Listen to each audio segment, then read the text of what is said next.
And that was the first and maybe the only secret hanging between them.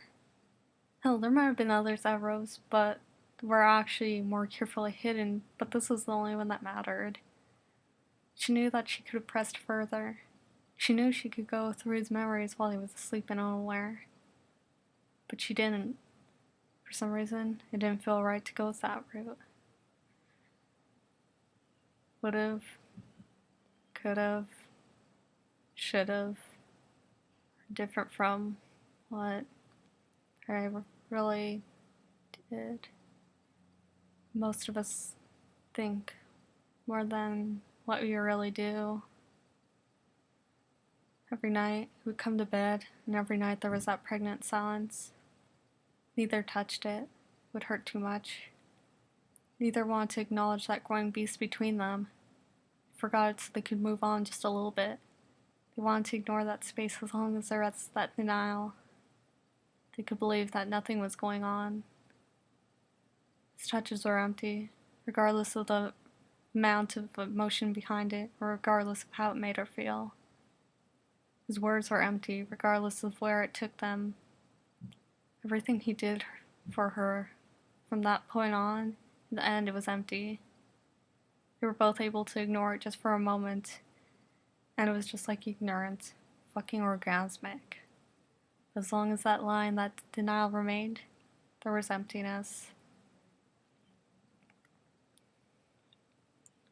About 6 months later, he walked into the room on his break, and he said, "Maybe you should just leave."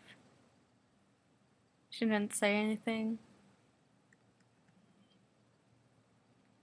His touches were starting to get more rough than necessary.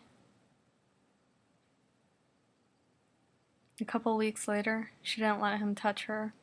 It didn't really matter anyway. He wasn't exactly enjoying touching her anymore. It was becoming more of an obligation, and that he had too much running through his mind, apparently.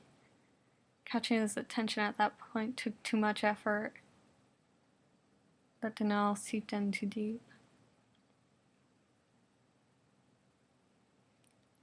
"I'm leaving," he said when he walked in. He didn't even go to the chair. He just walked in. She didn't respond. "I'm leaving you." "Then go," she replied. "I won't come back for it." "Go. Just go then. I don't care. You don't need me." "I'm coming back at some point." He didn't bother to look at her until that point, but that was the point where she looked away. "You're so full of shit. If you want to go, then go. Don't start saying things because you know it'll make me feel better. I don't give a flying fuck why you're leaving, or where you're going, or whether or not you have second thoughts and come back. Just get the fuck out. Really don't care." But it does bother you. Maybe it does. It doesn't matter to you. Whatever it is I might be feeling right now, it doesn't concern you, just like your decision to leave doesn't concern me. So you'd rather I just disappear like I absolutely never want to see you again? I'm not stupid. I can figure it out. You're missing the... "I'm coming back for you." "No, you're not." He put a hand on her shoulder. Then he put his hand on her cheek to turn her head his direction. "Don't you put your hands on me. If you put your hands on me again, I swear that..." "Really? That's all you have to say for yourself?" He pulled his hand away and stared at it like she slapped it away, clenched it, not taking her hands off her eyes off her. "Who said that I was leaving for good? Who said I wasn't in this anymore? Who said we still can't be the way we were? Who said that we can't just fix what we broke? Who said that was all over between us? Who said that whatever feelings I might have had when I was with you wasn't real? Hell, who even said that I didn't love you anymore? You wanna know who said all this? No one. The only one who gave up was you." She really didn't want to look at him. It would be suicide if she looked at him. "I'm telling you, I'm coming back after I clear all This shit I got myself into is over. That's a promise. I know you don't want to hold me accountable for that, so as far as I'm concerned, it's a one-sided promise.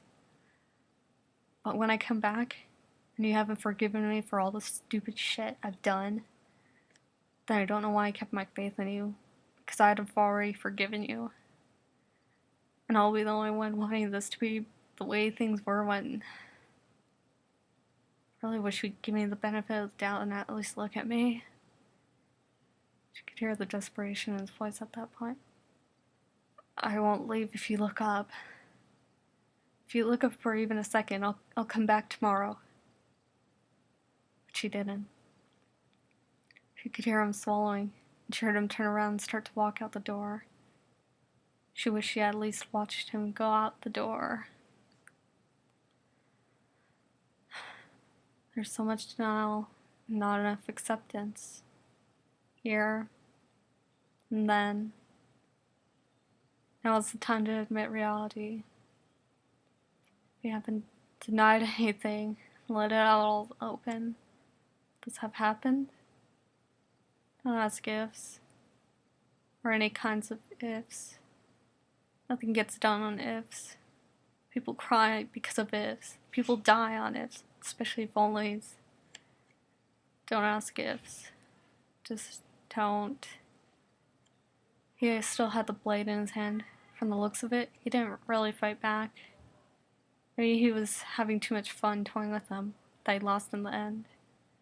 For the less likely case, he was so sure he wouldn't be forgiven that he let himself be killed. How it happened doesn't matter. What matters is the outcome. She couldn't find it in herself to see what happened or what went through his head as he was dying. Imagining the faces of those who would have wanted to know of his death, she took the blade from his hand. Her remorse was really starting to set in at this point, and she noticed uncomfortably that used to be warm. Vague memories of, you can't sleep here. Why not? It's summer and it's hot outside, your body's hot. Well, I didn't choose my father wisely. I kept you warm in the winter, so it's all fair. His body was getting colder. She held the blade in her hand and ran a finger along it, tracing the blood. Watching her blood start to roll along, vaguely aware of the stinging pain from the cut. She was also vaguely aware that this was the same blade he had pointed at her throat almost an eternity ago. Curiosity kills it. Set in. She had to ask. Just that one moment before. Why is it that I don't want to die anymore? Fuck, it's cold. I don't know why I don't want to go. Who am I kidding? Do I know why I want to go? But this is how it's supposed to be. God damn, it's cold. I was supposed to go back to her, and it'll be the last time I go because I was gonna stay there. I was happy there. I don't want her to hate me. I don't want it to end like those other times. I don't know why. I don't understand why it is. I just don't. But if it has to end this way, it's fucking freezing. Oh, it ends this way because I never took actions against this happening until my fault once again. If it has to end this way, I hope she does hate me. That way it won't be as painful for her if she finds me. It's cold. It's cold. It's cold. It's cold. It's cold. It's cold. It's cold. It's cold. It's cold. It's cold. It's cold. It's cold. It's cold. It's cold. It's cold. It's cold. But I'm so close to it.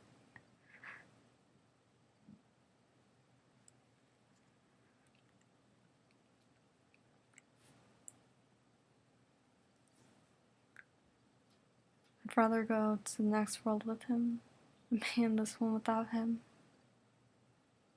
She stared at the blade, her red-eyed reflection. I really wish I could hate you for all this. I really wish I could hate you, but I can't. If I do it, I probably regret it. If I don't, I'll probably regret it. The hell is wrong with me? I can't even weigh possibilities anymore. I can't even think anything through. God damn it, I'm back right where I started again. It's all weighed on emotion. What the hell can I do now? What the hell is left for me anymore?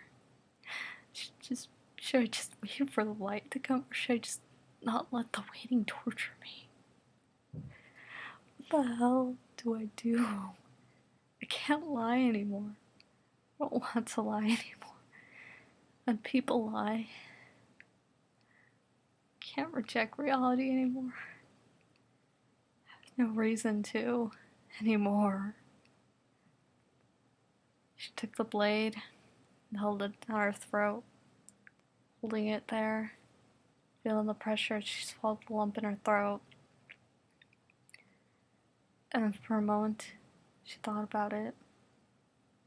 Just for a moment.